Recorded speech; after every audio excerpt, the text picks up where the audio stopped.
नमस्कार दोस्तों, आज की कहानी है निर्दयी पिता। सुबह सुबह धीरज ऑफिस जाने के लिए तैयार हो रहा था कि तभी उसकी पत्नी मीनाक्षी हाथ में फोन लिए हुए धीरज के पास आई और बोली, सुनिए जी, आज सुबह फिर से गांव से ताऊ जी का फोन आया था, तो आप एक बार उनसे बात कर लीजिए। बोल रहे थे कि गांव में बाबूजी की तबीयत कुछ ज्यादा ही खराब हो चुकी है, इसीलिए बार बार तुम्हें फोन कर रहे हैं, और ना तो तुम उनसे बात करते हो और ना ही गांव जाने की तैयारी कर रहे हो। मीनाक्षी ने गुस्से से कहा तो धीरज कुछ नहीं बोला और चुपचाप अपना बैग उठाकर अपने ऑफिस को चल दिया। शाम को जब वह ऑफिस से लौटा तो उसने देखा कि मीनाक्षी बहुत परेशान थी, लेकिन फिर भी धीरज के आते ही मीनाक्षी रसोई घर में चाय बनाने चली गई। तभी फोन की घंटी बजी तो धीरज ने फोन उठाया और बोला, हेलो, कौन? धीरज बेटा, मैं गांव से तुम्हारा ताऊजी बोल रहा हूँ। तुम्हारे बाबूजी की हालत बहुत गंभीर है, शायद नहीं बचेंगे। जितनी जल्दी हो सके गांव लौट आओ, ताऊजी ने कहा। धीरज बोला, लेकिन ताऊजी, मेरी अब भी कोई छुट्टी नहीं है, मैं अब भी गांव नहीं आ सकता। आप सब लोग तो हैं ही वहाँ, सब संभाल लीजिएगा। बोलकर धीरज ने फोन काट दिया। सामने देखा तो मीनाक्षी खड़ी थी, उसने सारी बातें सुन ली थी। उसने धीरज से कहा, मैंने दुनिया में ऐसा पहला बेटा देखा है जो अपने पिता से इतनी नफरत करता है। तुम्हारे पिताजी मृत्यु शैया पर पड़े हैं और तुम यहाँ आराम से बैठे हो। बहू का तो नाम ही बदनाम है, बल्कि बेटे खुद ही अपने माता पिता की सेवा नहीं करते। कैसे बेटे हो तुम? मीनाक्षी बोलती जा रही थी, लेकिन धीरज पर उसका कोई असर नहीं पड़ा। चाय पीकर वह चुपचाप बाहर चला गया तो मीनाक्षी आश्चर्य से उसे देखती रह गई। शाम को वह लोग खाना खाकर सो गए। अगले दिन सुबह उठे तो ताऊजी का फिर से फोन आया। उन्होंने बताया, बेटा, अब तुम्हारे बाबूजी इस दुनिया में नहीं रहे, तुम आ रहे हो ना? तो धीरज ने कहा, ताऊजी, मुझे आते आते समय लग जाएगा, तब तक आप सब क्रियाक्रम कर दीजिएगा। परंतु बेटा, तुम इकलौते बेटे हो और तुम्हारे रहते भला दूसरा कोई अग्नि संस्कार कैसे कर सकता है? ताऊजी ने कहा। तो धीरज बोला, क्यों ताऊजी, माँ का संस्कार कैसे हुआ था? बड़े कड़वाहट के साथ बोलकर धीरज ने फोन काट दिया। इधर मीनाक्षी ने जब अपने ससुर जी की मृत्यु की खबर सुनी तो वह फूट फूट कर रोने लगी। उसने रोते हुए धीरज से कहा, ठीक है, तुम जाओ या ना जाओ, परंतु मैं अपने बेटे को लेकर अभी के अभी जाऊंगी। कहकर वह एयरलाइंस की टिकट बुक करवाने लगी।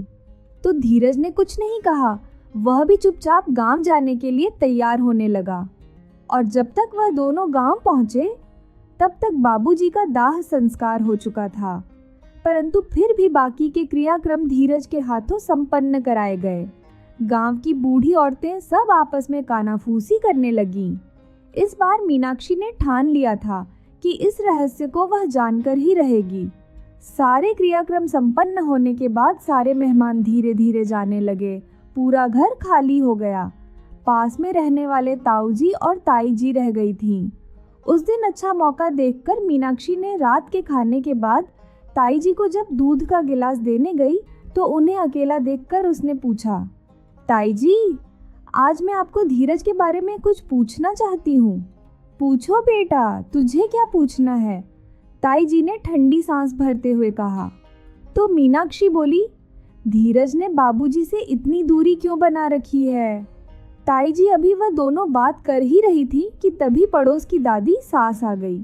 वह गांव की सबसे बुजुर्ग महिला थी। आते आते उन्होंने मीनाक्षी की सारी बातें सुन ली तो उन्होंने कहा, अरे तेरी ताई जी क्या बताएंगी, मैं बताती हूँ। ऐसा क्या हुआ था दादी जी जो धीरज अपने पिता से इतनी नफरत करने लगा? मीनाक्षी ने पूछा। तो दादी सास ने बताना शुरू किया। पुराने जमाने में बगैर देखे शादी विवाह हुआ करते थे। कमला का घराना, यानी कि तुम्हारी सास के घर वाले, काफी पैसों वाले थे और खानदानी एवं संस्कारी भी थे। और इधर धीरज के दादाजी भी खानदानी जमींदार थे। उनके 2 बेटे थे, बड़ा बेटा राजेश और छोटा बेटा विनोद। पास वाले गांव से बड़े बेटे राजेश के लिए शारदा का रिश्ता आया और शादी के लिए हाँ कर दी गई। उस समय राजेश यानी कि तुम्हारे ससुर दिल्ली में अपनी पढ़ाई पूरी करने के बाद नौकरी कर रहे थे। गांव की सादगी से दूर शहर के चमचमाते माहौल में उन्होंने अपने आप को ढाल लिया था। ऐसे में जब अचानक उन्हें गांव बुलाया गया और बगैर उनकी मर्जी जाने उनकी शादी कर दी, तो उन्हें ऐसा लगा मानो सारी जिंदगी बर्बाद हो गई है। पिता के डर और संपत्ति से बेदखल हो जाने के डर से उन्होंने चुपचाप शादी कर ली। परंतु जब शादी के बाद दुल्हन को देखा तो उनके होश उड़ गए। बेहद छोटे कद की, सांवले रंग की, एक 8वीं पास लड़की उनके सामने पत्नी बनकर खड़ी थी। उस समय यही देखा जाता कि लड़की संस्कारी हो और अच्छे घराने से हो, और राजेश बाबू का अपना सपना था कि वह अपने ही समान पढ़ी लिखी और सुंदर लड़की से शादी करेंगे। परंतु अपने सपनों को टूटते देखकर बगैर किसी को बताए वह रातों रात गांव से वापस दिल्ली आ गए। बेचारी कमला सुहाग की सेज पर अकेली बैठी रही। पति ने घूंघट उठाकर चेहरा देखा और लौटकर जो गया फिर बरसों न आया। राजेश के पिता ने कई खत लिखे, लोगों को भी दिल्ली भेजा, परंतु राजेश लौटकर नहीं आया। विनोद की भी शादी हुई, भाई की शादी में भी राजेश नहीं आया। राजेश के पिता जब कमला को देखते तो दुखी हो जाते। कमला बिना किसी शिकायत के दिन भर सारे घर के काम करती, ससुर की सेवा करती, साथ में देवर और देवरानी की भी बहुत इज्जत करती। विनोद भी अपनी भाभी की बहुत इज्जत करता था। अपने भाई के रवैये से वह भी बहुत परेशान थे, परंतु उनके हाथ में कुछ भी नहीं था कि वह कुछ भी कर पाते। कमला अपने दुर्भाग्य के आगे और किसी की क्या शिकायत करें। पति द्वारा ठुकराए जाने के बाद वह सदा घूंघट में ही रहने लगी। सुख तो जैसे उसके जीवन से विलीन ही हो गया था। कुछ भी पूछे जाने का जवाब वह सिर हिलाकर हाँ या ना में ही देती। राजेश के पिता यह सब देखकर मन ही मन अपने आप को अपराधी मानकर दुखों के सागर में डूबने लगे थे, और शायद इन्हीं दुखों के कारण एक दिन इस दुनिया को छोड़कर चल बसे। राजेश बाबू को खबर पहुंचाई तो वह गांव आ गए, क्योंकि पिता का दाह संस्कार करना था। मजबूरीवश कुछ दिनों तक गांव में रहना पड़ा। क्रियाक्रम खत्म होने के बाद छोटे भाई ने कुछ दिन और रुकने का आग्रह किया, ताकि जमीन जायदाद के बारे में दोनों भाई अच्छी तरह जान लें। तो राजेश रुकने के लिए तैयार हो गया।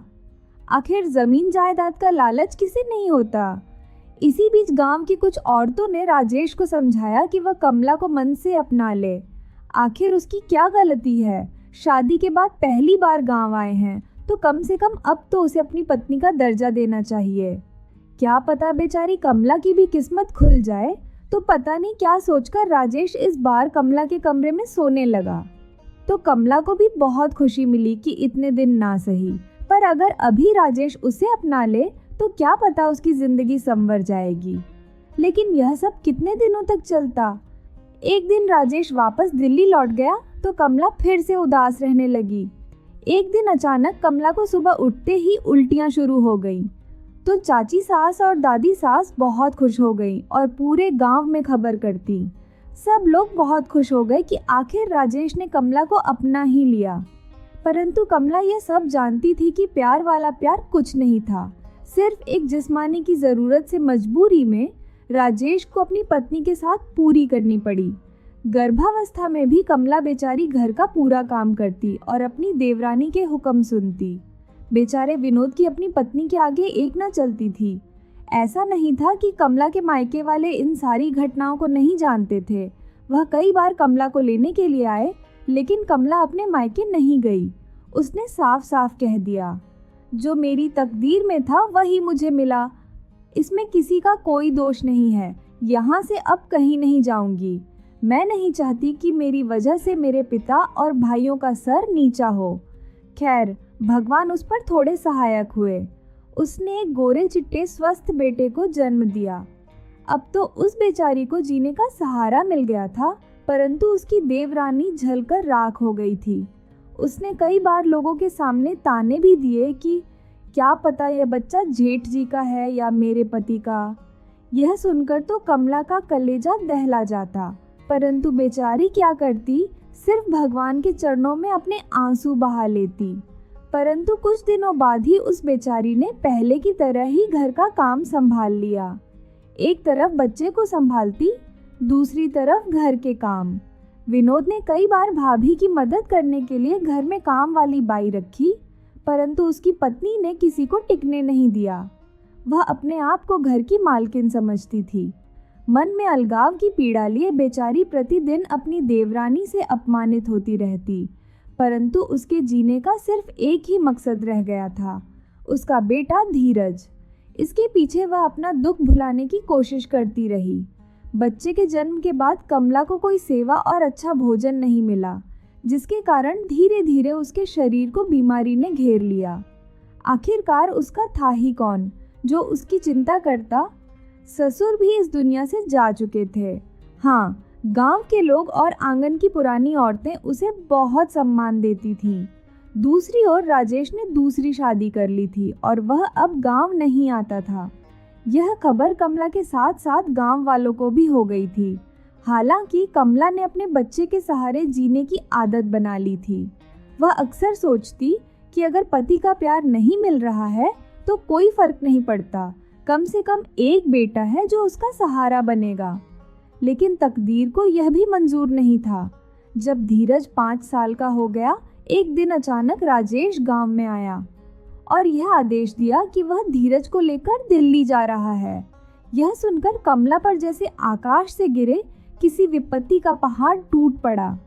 वह अपने जीवन के सहारे अपने बेटे को दूर जाने की कल्पना मात्र से ही घबराने लगी थी। कमला ने धीरज को अपनी गोदी में उठा लिया और रोते हुए कहा, मैं अपने बेटे को कहीं नहीं जाने दूंगी, वह हमेशा मेरे पास ही रहेगा। मेरी जिंदगी में और कोई नहीं है, यही बेटा है जिसके सहारे मैं अपनी जिंदगी जी सकती हूँ। क्यों आप इसे मुझसे दूर करना चाहते हैं?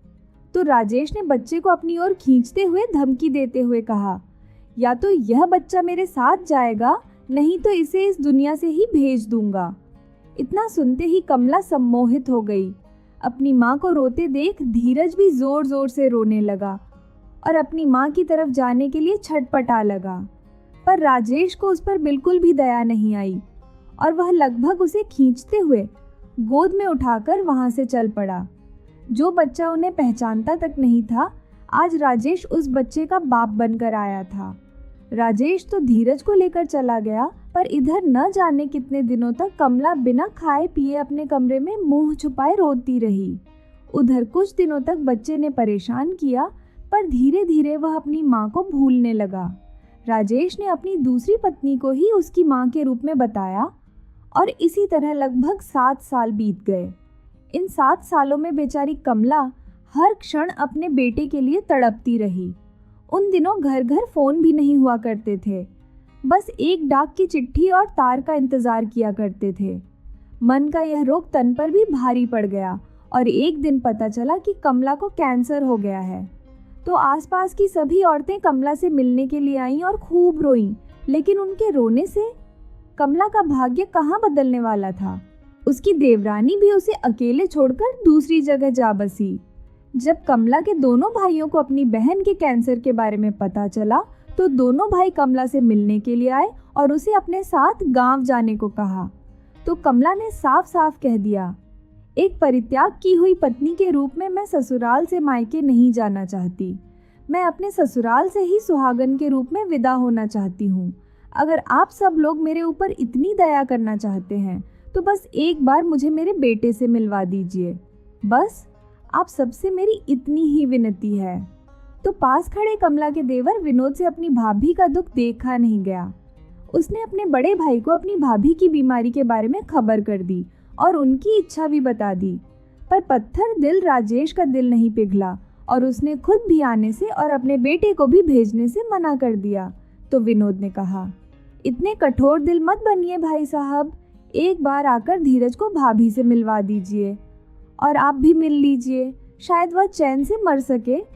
लेकिन इन बातों का कोई भी प्रभाव राजेश पर नहीं पड़ा और उसने आने से मना कर दिया। तो विनोद कमला के दोनों भाई और कुछ गांव वालों को लेकर अपने बड़े भाई के घर दिल्ली पहुंच गए। उस वक्त राजेश घर पर नहीं था।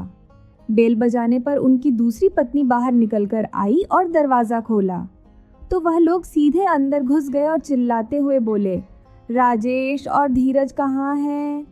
तभी धीरज अपने कमरे से बाहर निकल कर आया। उसे यह सब कुछ भी समझ नहीं आ रहा था और ना ही किसी को पहचान पा रहा था। इसीलिए उसने कहा, माँ, यह लोग कौन हैं और आप पर गुस्सा क्यों कर रहे हैं? इतना सुनते ही विनोद धीरज को अपनी ओर खींचते हुए बोला, ये औरत तुम्हारी माँ नहीं है, ये तुम्हारी माँ के दुश्मन है, जिसे तुम्हारी माँ का सारा सुख चैन छीन लिया। तुम्हारी माँ गांव में जिंदगी और मौत के बीच जूझ रही है। तुम्हारे पिता तुम्हें 5 साल की आयु में ही तुम्हारी माँ से छीन कर यहाँ ले आए थे। कहते हुए विनोद गुस्से से कांपने लगे। तो वहाँ खड़ी उस औरत ने धीरज से कहा, धीरज बेटा, तुम मंदिर जाओ। तो विनोद चिल्लाकर बोला, कहीं नहीं जाएगा, यह अब सीधा हमारे साथ गांव जाएगा। तभी कमला के भाई ने कहा, और हाँ, राजेश को एक बात जरूर कह देना कि अब हम उसे छोड़ने वाले नहीं हैं। हम सारे लोग मिलकर कानूनी तौर पर कार्यवाही करेंगे। सारा समाज, सारे परिवार, सब लोग हमारे पक्ष में हैं। बोल देना उसे। इन सब की बातें सुनकर धीरज तो सदमे में आ गया। उसे आज तक पता ही नहीं था कि उसकी माँ कोई और है। उसने तो हमेशा माँ की जगह उस महिला को ही देखा था। अपनी सगी माँ को वह भूल चुका था। उसे लेकर सभी लोग गांव आ गए। अपने बेटे धीरज को सामने देखकर कमला के तो मानो प्राण ही लौट आए। जब विनोद ने धीरज को ले जाकर उसकी माँ के सामने खड़ा किया और कहा, देख लिया, तेरी माँ का क्या हाल बना दिया है तेरे बाप ने, तो धीरज बहुत चक्का सा खड़ा होकर उस हड्डियों के ढांचे को देखता रह गया जिसे सब उसकी माँ बता रहे थे। अब वह 12 साल का बच्चा था। उसे धीरे धीरे सारी बातें समझ में आने लगी थीं। सबके मुंह से अपनी माँ की दुर्दशा और अपने पिता के कारनामों को सुनकर धीरज का हृदय हाहाकार हो उठा था। कमला अपने बेटे को गले से चिपकाकर खूब रोई। आज शायद भगवान को भी उसके साथ रोने की इच्छा हो गई थी और चारों तरफ से काली घटाएं घिर आई थीं। धीरे धीरे आंधी और बिजली के साथ मूसलाधार बारिश होने लगी। सुबह होने तक राजेश भी आ गया था और अपने बेटे को ले जाने की धमकी देने लगा। तो उसके छोटे भाई विनोद ने कहा, भाई साहब, भाभी 2-4 दिनों की मेहमान है, इसीलिए आप और धीरज 2-4 दिनों तक यहीं रुक जाएं। भाभी की बड़ी इच्छा है कि उनकी चिता को अग्नि धीरज ही दे। तो राजेश ने कहा, यह बीमार और पागल औरत के पास मैं अपने बेटे को 1 मिनट भी नहीं छोड़ूंगा। कहते हुए उसने धीरज का हाथ पकड़ा और खींचकर वहां से ले गया। धीरज बेचारे को इधर से उधर घसीट रहे थे। उसे कुछ समझ नहीं आ रहा था कि वह करे तो क्या करे। अगले दिन कमला जी की सांसें उखड़ने लगी। उसने पड़ोस में रहने वाली ताई जी का हाथ पकड़ते हुए कहा, मेरी चिता को अग्नि मेरे बेटे से ही दिलवाना ताई जी, ताकि मुझे मुक्ति मिल सके। कहते कहते कमला जी ने अपना दम तोड़ दिया। पास में बैठे लोग रो भी रहे थे और यह भी सोच रहे थे कि चलो, इस कष्ट से तो इस बेचारी को मुक्ति मिली। उसका दाह संस्कार करने के लिए उसके बेटे को बुलाया, लेकिन राजेश ने ना तो उसे आने दिया और ना ही खुद आया। धीरे धीरे समय बीता। धीरज को भी अब सब कुछ समझ आने लगा था। अंतिम क्षणों में अपनी माँ से मिला था। वह बातें उसे रह रहकर याद आ रही थी, पर उस वक्त वह कुछ नहीं कर सकता था। इसीलिए अपनी उच्च शिक्षा के लिए वह मुंबई चला गया और वहीं पर अपनी पसंद की लड़की मीनाक्षी से शादी कर ली। इधर जब राजेश के पैसे धीरे धीरे खत्म होने लगे तो उसकी दूसरी पत्नी आए दिन घर में झगड़ा करने लगी और एक दिन उसे छोड़कर चली गई। धीरज भी अपने पिता से नफरत करने लगा था, तो हारकर राजेश बाबू ने गांव का रुख किया। पर गांव में उनसे कोई बात तक नहीं करता था। वह खुद ही अपना खाना बनाते और खा लेते थे। ऐसे ही समय बीतता गया। अब धीरे धीरे उनका शरीर भी कमज़ोर हो रहा था। अपने बेटे को जब भी फ़ोन लगाते तो वह कभी नहीं उठाता। एक दिन बार बार फ़ोन करने पर धीरज ने फ़ोन उठा लिया और बोला, बाबूजी, मैंने अपनी पत्नी को आपकी करतूतों के बारे में कुछ नहीं बताया है। अगर आप चाहते हैं कि उसकी नज़रों में आपकी इज्जत बनी रहे तो रोज़ रोज़ मुझे फ़ोन करके पुराने घाव ताज़ा मत कीजिए। बेटे की बातें सुनकर राजेश अपना सा मुंह लेकर रह गया। पूरे परिवार और समाज के बेरुखी ने उन्हें अंदर तक तोड़कर रख दिया था। अब उन्हें अपनी गलतियां याद आ रही थीं, लेकिन अब बहुत देर हो चुकी थी। अब अंतिम समय में उनकी देखभाल करने वाला कोई नहीं था।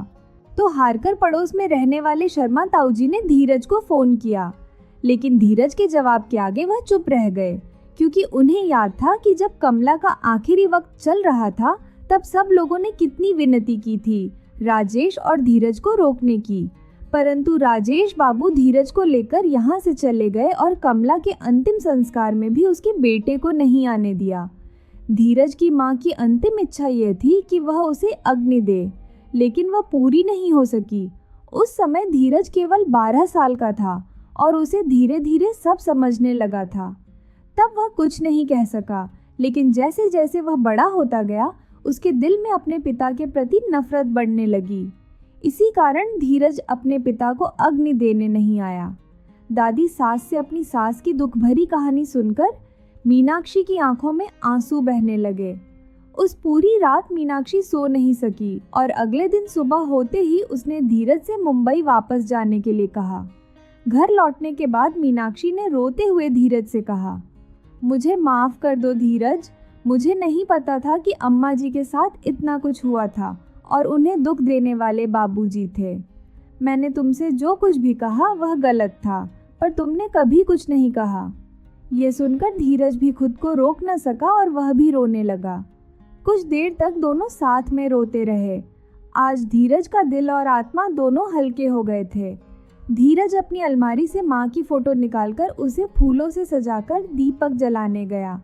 तस्वीर में मुस्कुराती हुई कमला जी जैसे उनसे आशीर्वाद दे रही थी। आज धीरज सच में बहुत आनंदित था। तो दोस्तों, आपको यह कहानी कैसी लगी कमेंट करके ज़रूर बताएं। कहानी अच्छी लगी हो तो प्लीज़ वीडियो को लाइक करें, शेयर करें और हमारे चैनल को सब्सक्राइब ज़रूर करें। धन्यवाद।